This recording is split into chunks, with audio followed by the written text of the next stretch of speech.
City India news, महाराष्ट्रातील लोकप्रिय news channel.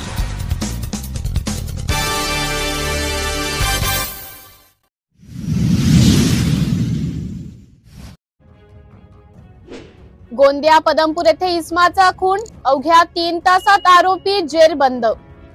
Gondia जिल्ह्यातील आमगाव पोलीस ठाण्याच्या हद्दीतील पदमपूर शेत शिवारात एका इस्माचा अज्ञात कारणावरून खून करण्यात आल्याची घटना समोर आली आहे। पोलिसांनी तातडीने तपास करून अवघ्या 3 तासात आरोपीला अटक केली आहे। 12 मार्च 2025 रोजी संध्याकाळी 7:45 ते 13 मार्च संध्याकाळी 7:30 वाजेच्या दरम्यान नरेश लालचंद चौधरी वय 35 वर्ष, राहणार सावंगी, तालुका सालेकसा, जिल्हा गोंदिया यांचा धारदार शस्त्राने गळा आणि डोक्यावर वार करून खून करण्यात आला। या घटनेची तक्रार मृतकाची पत्नी महेश्वरी नरेश चौधरी वय 30 वर्ष यांनी आमगाव पोलीस ठाण्यात दिली। त्यानुसार पोलिसांनी गुन्हा क्रमांक 175/2025 भादवी कलम 103(1) नुसार गुन्हा नोंदवला आहे।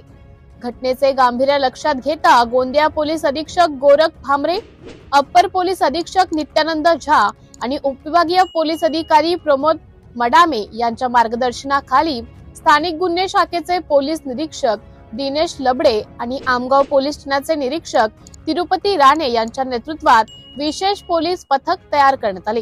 पोलिसांनी तांत्रिक विश्लेषण, घटनास्थळी मिळालेल्या पुराव्याचे परीक्षण, गावातील नागरिकांची चौकशी आणि संशयितांची पडताळणी केल्यानंतर केवळ 3 तासात आरोपीला शोधून काढले। श्रवण हरिश्चंद सोनावणे वय 25 वर्ष, राहणार सावंगी, तालुका सालेकसा, जिल्हा गोंदिया याला सावंगी येथून ताब्यात घेण्यात आले। प्राथमिक चौकशीत त्याने गुन्ह्याची कबुली दिली असून खुनामागील नेमके कारण अद्याप स्पष्ट झाले नाही। आरोपीला आमगाव पोलिसांच्या स्वाधीन करण्यात आले असून पोलीस पुढील तपास करत आहेत। या तपासात स्थानिक गुन्हे शाखेचे निरीक्षक दिनेश लबडे, सहाय्यक पोलीस निरीक्षक धीरज राजूरकर, महिला उपनिरीक्षक वनिता साईकर तसेच आमगाव पोलिसांचे निरीक्षक तिरुपती राणे आणि त्यांच्या पथकाने उल्लेखनीय कामगिरी केली। तसेच तांत्रिक सेलचे पोलीस निरीक्षक पुरुषोत्तम अहेरकर आणि त्यांच्या सहकाऱ्यांनी तपासाला महत्त्वाची मदत दिली। पोलिसांची वेगवान आणि प्रभावी तपासामुळे अवघ्या 3 तासात गुन्ह्याचा उलगडा झाला आहे। या कामगिरीचे सर्व स्तरातून कौतुक होत आहे। सिटी इंडिया न्यूज साठी गोंदिया जिल्हा उपसंपादक अनिल ढोलवार।